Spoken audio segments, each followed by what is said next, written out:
not playing on that one though. I'm serious. But ladies and gentlemen, coming to the stage is my friend, my colleague, and I'm proud to say my manager, Mrs. Monica Moritz.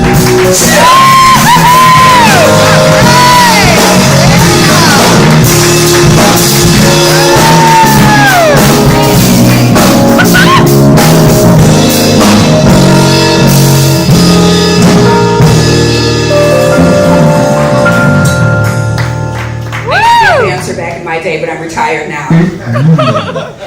Okay, so what kind? Ballet, jazz, gymnastics, hip hop, African modern. Let us go. So this poem that I'm going to perform for you, I did it last month, so if you heard it, you have to hear it again. But it is my favorite, and it is based on my journey of changing my lifestyle and losing 60 pounds and over 50 inches. Yeah.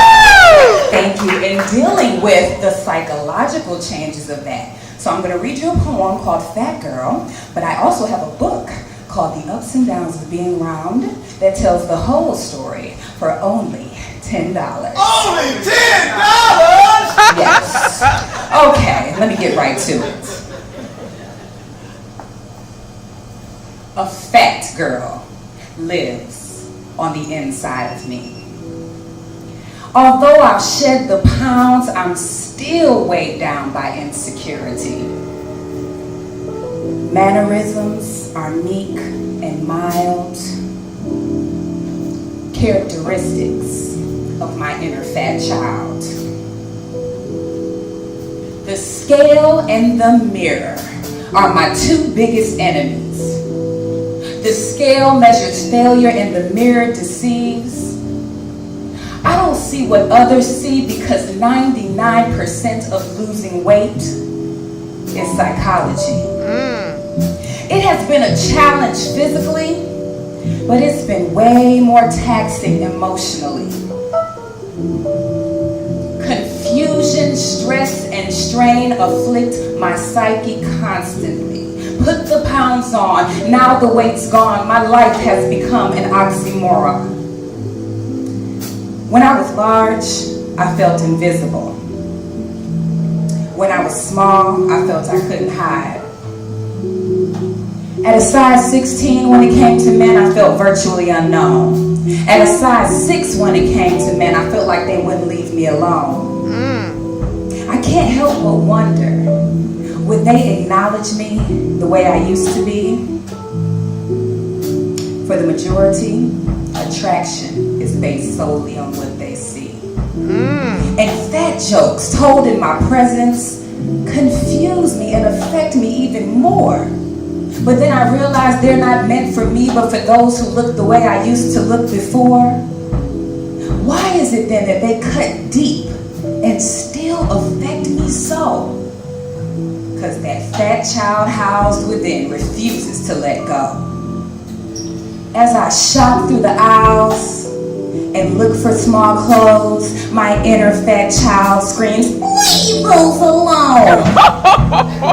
When I try on those clothes, I cannot believe how they all fit me with elegance and ease.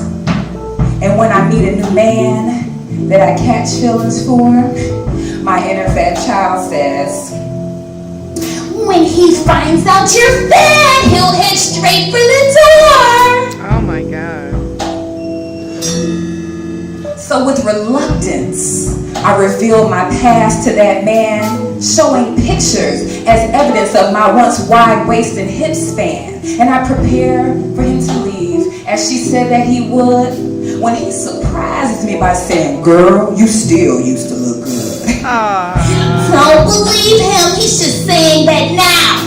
If he saw you back then, he would call you a cow.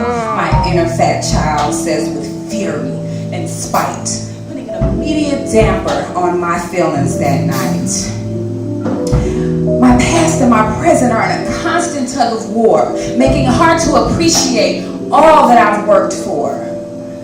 My will was strong, but I could never win until I confronted that demon within. I said, fat girl, would you please just let me be? Just let me enjoy my new healthy body. She said, girl, don't forget, you used to be fat. You drop a few pounds, now you think you're all that. Just as you lost it, you can gain it all back. Oh my God. I said, I know you thrive on my fear and self-doubt, but I've conquered those things, so now you can get out. You used to control everything that I do, but now I'm in control, so I rebuke you. I was prepared for her response, filled with vengeance and rage, but after listening closely, silence was all I could gauge. Then suddenly, I heard a surrendering sigh.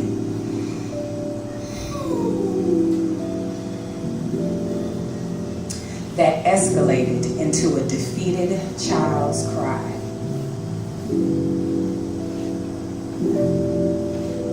Those cries and small footsteps began to slowly fade away, and I never heard from my inner fat child again after that day. Thank you very much. Woo! All right! Woohoo! Remember, make great gifts. I have several of my books over here for only $10. And I take credit card. $10! Yes. Poetic. Take it over. Give it up for my favorite talk. Yeah! She sounds so lovely, don't you agree? Don't you agree, ladies and gentlemen? It's almost that time. Thank you. Before I bring up my next brother,